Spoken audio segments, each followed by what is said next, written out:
This is the story of how I ran over my sister. It was a warm spring day, and my dad had just bought me a little four-wheeler. I was so excited to get on it and race around. My 6-year-old self had peaked. Nothing in my life could get better, but apparently it could get worse. My dad had geared me up in all the essential protective wear. My helmet that was about a size too big, and my chest protector. I was ready to go.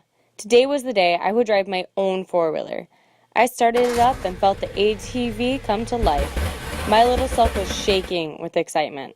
I shifted that sucker to the fastest gear it could go and zoomed out of my driveway. I spent the next half hour tearing up the meadow on the other side of the road.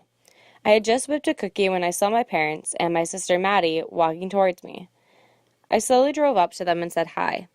I was starting to drive away when Maddie started chasing after me. My mom and dad started telling her to stay away from the four-wheeler and that she could get hurt. But what did Maddie do? She ignored them, of course, as any naughty 4-year-old would. Since this incident happened over 13 years ago, my memory of it is fuzzy. So I asked my family members what they remember of the incident. My mom and dad said Maddie was running in the meadow, and she just happened to veer into my path. Maddie said she remembers running next to and then in front of the four-wheeler because she thought it was funny. And when she stopped, I just kept going and ran her over. Now, what I remember is Maddie was running next to the four-wheeler, and then she was under it. I heard a clunk sound, and it felt like I had hit a bump. But I knew.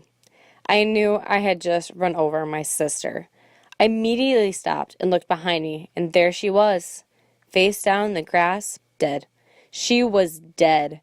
I started crying, and between my sobs, I said, "She's dead! I killed Maddie!" My 6-year-old self thought I was going to jail. No joke, I seriously thought I was going to the big house. The very thought made me start sobbing even more. Now, during my whole episode, my parents, being the good parents they were, immediately ran over to Maddie, and just as they got close enough to pick her up, they heard a sound.